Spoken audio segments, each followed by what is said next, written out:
मित्रों, जय सिया राम। नमस्कार, राधे राधे। मित्रों, मैं पंडित रमेश चंद्र पटेरिया आपका अपनी YouTube चैनल ग्रहचाल में हार्दिक स्वागत करता हूं। मित्रों, आज के समय में प्रत्येक व्यक्ति किसी न किसी समस्या से ग्रस्त है। वह जो है काफ़ी संघर्ष कर रहा है, फिर भी उसे चीज़ें प्राप्त नहीं हो पा रही हैं। किसी के यहाँ विवाह की समस्या है, तो किसी के सामने करियर की समस्या है, तो किसी के घर में बीमारियां घर किए हुए हैं, और अन्य तरह की कोई मुकदमों से जूझ रहा है, कोई संपत्ति से को लेकर के परेशान है। तो मित्रों, इन सब का कारण ये है कि हमारे ऊपर कुछ पूर्व जन्मों के ऋण बाकी है। हमारी कुंडली में जो ग्रह, जिस समय बच्चे का जन्म होता है, तो जब वो ग्रह बैठते हैं तो वो ये इस तरफ इशारा करते हैं कि आपके ऊपर कुछ पुराने जन्मों के, आपके पूर्वजों के या आपके कुछ ऋण शेष हैं, और इसीलिए आपका मनुष्य का जन्म हुआ है। आपको इस जन्म में उन ऋणों को, उन अनुबंधों को, कुंडली में आए दोषों को जब तक आप दूर नहीं कर लेते हैं, तब तक आपको चाहे कितना ही बड़ा योग क्यों न बन रहा हो कुंडली में, वो आपको प्राप्त होने वाला नहीं है। और अगर प्राप्त होता भी है तो आप उससे बहुत सेटिस्फाइड नहीं होंगे। जैसे मित्रों, अगर आपके पूर्वजों ने या आपने पूर्व जन्म में कोई ऐसा काम किया है कि जो है, मान लीजिए आपने कोई अपने बड़े बुजुर्गों का सम्मान नहीं किया, या आपने गुरुओं का सम्मान नहीं किया, या आपने अपनी परंपराओं का पालन नहीं किया, तो आपकी कुंडली में आपने पिता का सम्मान नहीं किया, तो आपकी कुंडली में निश्चित रूप से पितृ ऋण बनकर आता है। पिता गुरु का रूप होता है, तो इसी को गुरु के ऋण भी बोलते हैं। कुंडली के 5 भावों, जैसे मैं दिखाता हूं, ये कुंडली है, इसमें ये भाव संख्या 2, भाव संख्या 5 और भाव संख्या 9, भाव संख्या 11 और भाव संख्या 12। दूसरा भाव हमारे कुटुंब, वाणी और हमारे धन का है। पंचम भाव हमारी संतान का, शिक्षा का और हमारी क्रिएटिविटी का है। और नवम भाव हमारे भाग्य का भाव है, हमारे पिता का भाव है, हमारे गुरुओं का भाव है, हमारे विदेश यात्राओं का भी भाव है। और 11वां भाव हमारा लाभ का भाव है। और 12वां भाव हमारा हॉस्पिटल, जेल, इसके अलावा मोक्ष का भी भाव कहा गया है इसको।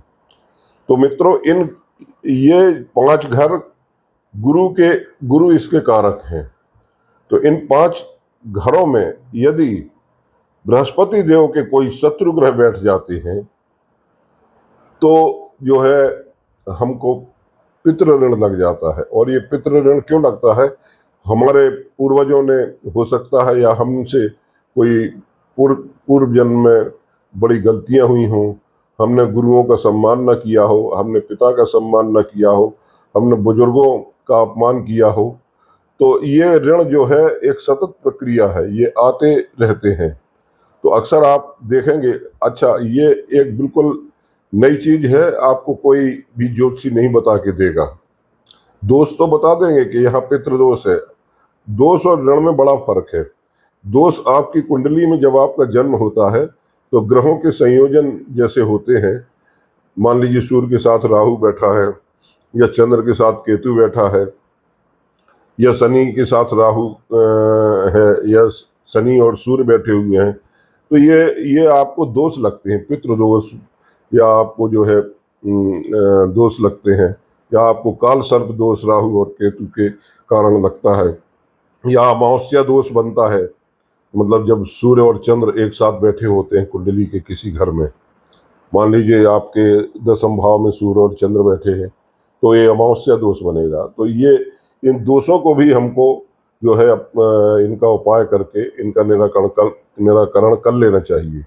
और हमारी कुंडली में जो ये ऋण अनुबंध आते हैं पूर्व जन्मों के, ये पूर्व जन्म से आते हैं, कैरी होते हैं।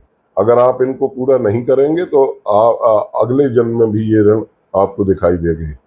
और दूसरा पितृ ऋण होता है, मातृ ऋण होता है। आपकी माता जी का चौथा घर होता है, तो इस घर में यदि केतु बैठ गया है तो आपको मातृ ऋण आपके ऊपर आ जाएगा।